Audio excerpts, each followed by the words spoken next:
a eu un grand Madoise 2023, si on veut un très grand Madoise en 2024, comment ça se matérialiserait en termes de résultats? Déjà, remporter un petit peu plus de courses. C'est vrai que j'ai 2 victoires, dont ma première en Grand Tour sur la Bretagne classique. Et l'objectif, c'est de gagner sur une classique belge, flandrienne ou ardennaise. Et après, voilà, il y a un beau championnat de France. Et puis, on va se focus sur le Tour et essayer de lever les bras sur le Tour. Valentin, déjà tous les vœux, bonne année 2024. Et commencer l'année avec le maillot bleu-blanc-rouge sur les épaules, il y a pire. Non, c'est vrai que l'année va bien commencer. Ça fait plaisir de pouvoir porter ce maillot pour commencer la saison. Après, voilà, on est focus sur la prépa pour l'instant. Je passe une bonne prépa très sereine et j'espère pouvoir bien enchaîner. Vous nous aviez dit déjà vos objectifs pour 2024, fin d'année 2023 lors de la remise de la Coupe de France et FDJ. Vous les rappelez, mais classique, Tour de France, on reste sur la même idée?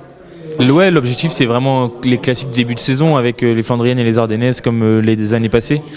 En étant encore plus régulier, encore plus fort. En tout cas, c'est dans l'objectif de l'équipe et mon objectif personnel, d'avoir un collectif qui portera encore plus les leaders et inversement. Donc c'est vraiment le début de mes objectifs et puis après partir sur le Tour de France et être sélectionné pour les JO, c'est vraiment les 2 gros objectifs de mon début de saison. Beaucoup de changements chez Groupama FDJ en 2024. Vous n'êtes pas vieux, mais c'est comme si vous étiez déjà l'un des anciens de l'équipe qui allait guider les Romain Grégoire, les Lini Martinez et les Paul Penouette, même s'il est blessé. C'est ça en fait. Ouais, tout à fait. Je pense que je fais partie des 7 plus anciens coureurs de l'équipe qui restent en tout cas.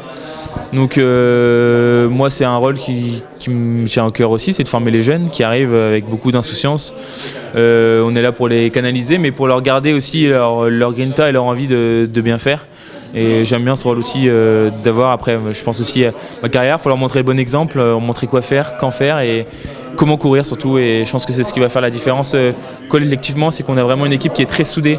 On l'a vu au mois de décembre au stage, c'est une équipe, vraiment ce que je retiens, c'est des nouveaux qui sont intégrés très très vite et une équipe qui est très soudée, qui va pouvoir faire de grandes choses. On va jouer un jeu, par ordre de préférence dans vos objectifs Valentin, ça serait lesquels? Non, je peux pas dire d'ordre de préférence, surtout moi qui passe sur beaucoup de courses, mais non, gagner les Flandres, c'est vrai, c'est un objectif numéro 1 dans ma carrière, gagner sur le Tour aussi. Mais les Flandres, ça vous arrange parce que Pogacar le fait pas? Oui, forcément, mais on fait comme s'ils étaient là, c'est pas très grave, faut se préparer pour être le plus fort possible. Gagner sur le Tour également, c'est vraiment un objectif que moi je me suis fixé durant ma carrière, être médaillé au JO aussi. Et puis voilà, je pense qu'après il y a les championnats du monde, les championnats d'Europe, tout ça c'est des courses qui moi me donnent envie de bien faire. Et c'est des objectifs que je me suis posés durant toute ma carrière et donc j'ai vraiment envie de les réaliser, que ce soit cette année comme les prochaines années. Donc je peux pas mettre un ordre sachant qu'elles sont toutes belles et elles sont toutes bonnes à prendre surtout. On dit souvent quand même, ok, c'est coché champion de France sur route, mais on dit souvent que gagner une étape sur le Tour, on change de dimension. Oui, je pense. Après, voilà, moi, je fais comme moi, je le sens aussi, quoi. Le championnat de France, c'était une course qui était dantesque, qui était dure. C'est un objectif que je voulais réaliser, porter une année entière le maillot de champion de France, mais gagner sur le Tour, c'est vrai que c'est plus la dimension française, c'est la dimension mondiale, c'est gagner sur la plus grande course au monde.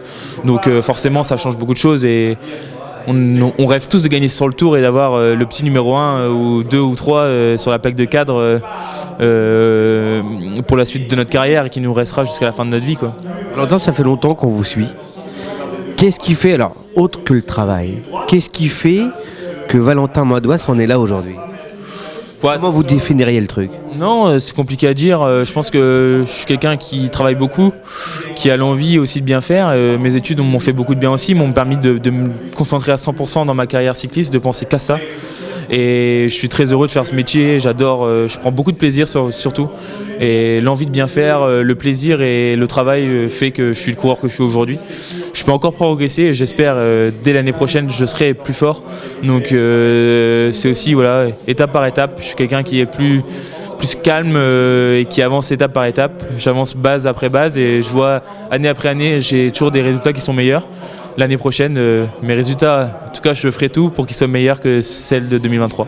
Depuis que vous avez commencé, vous l'avez remarqué, le cyclisme change beaucoup. Il y a eu pendant l'intersaison fusion ou pas fusion, le dossier Chanouche-Debrouk, etc. Vous, parce que vous avez fait des études comme vous l'avez dit, comment vous voyez tout ça? C'est une bonne chose pour le vélo ou pas? Parce que ça peut faire peur quand même que le cyclisme vire un peu vers comme le foot.